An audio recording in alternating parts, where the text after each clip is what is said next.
Severna Afrika, mesto gde je jako vruće čak i u novembru mesecu. Tokom dana temperatura je pakleno vruća i još ako se u punoj ratnoj opremi, to čini stvari gorim. Od 1941. pa do sada, godinu i po dana kasnije, vode se žestoke borbe duž Severne Afrike. Prvo je napadnut i zadržan Tobruk, a odskora i mesto po imenu El Alamein, koje se nalazi u Egiptu.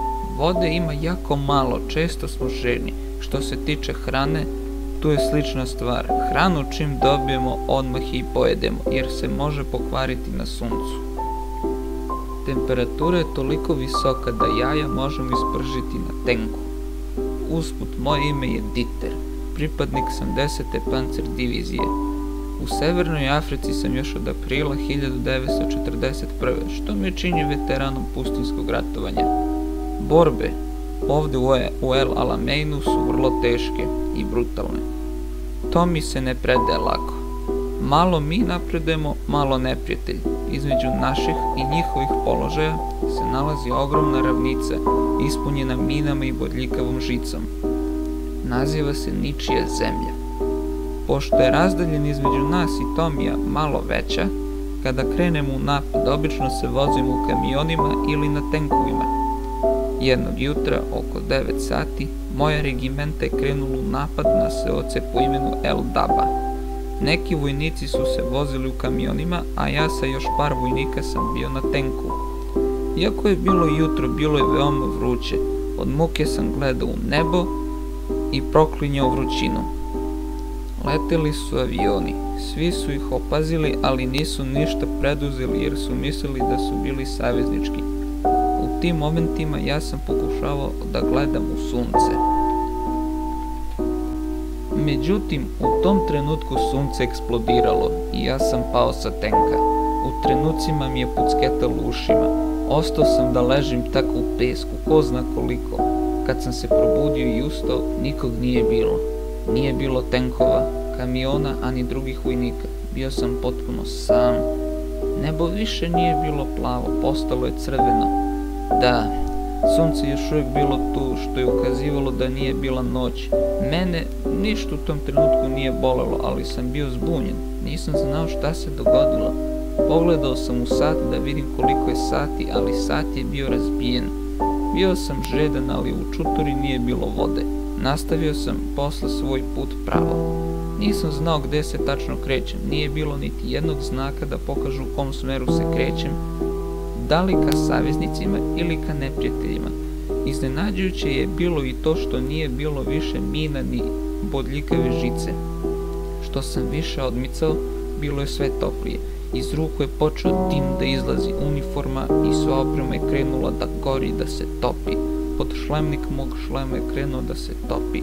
Krenuo sam da osjećam kako mi se sliva niz lice otopljeni podšlemnik, smrdele na otopljenu kožu i pomešanu sa znojem.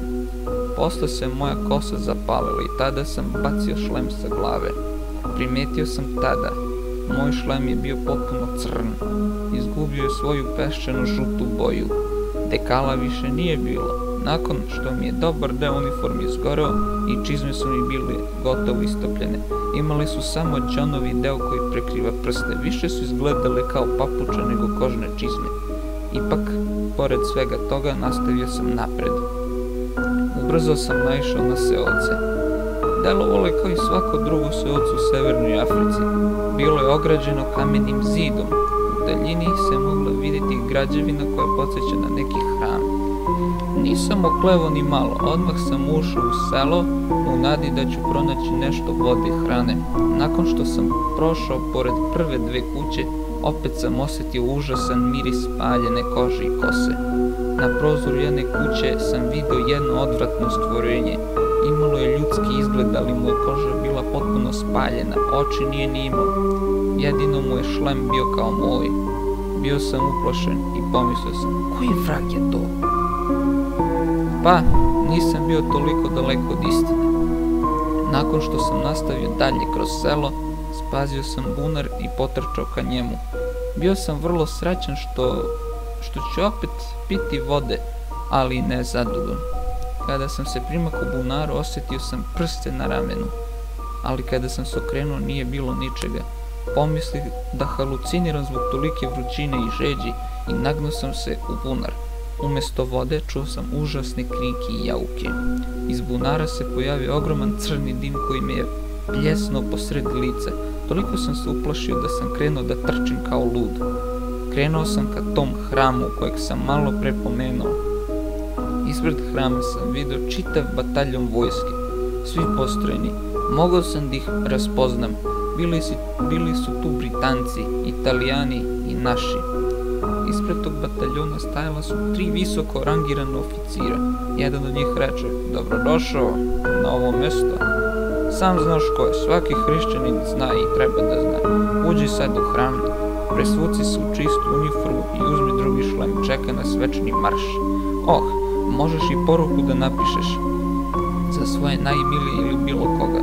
Samo je posle ostavi na oltar u hramu." Pre nego da sam to učinio, morao sam da ga pitam: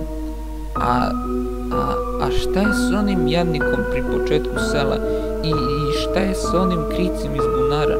Bio sam jako zbunjen i uplašen. Oficir mi je rekao: Oni su počinili jako stravične zločine i sada trpe kaznu. To me je još više uplašilo, ali sam znao šta moram činiti. Pitanja više nisam postavljao, iako sam ih imao na milione. Vojna disciplina, rekao bih.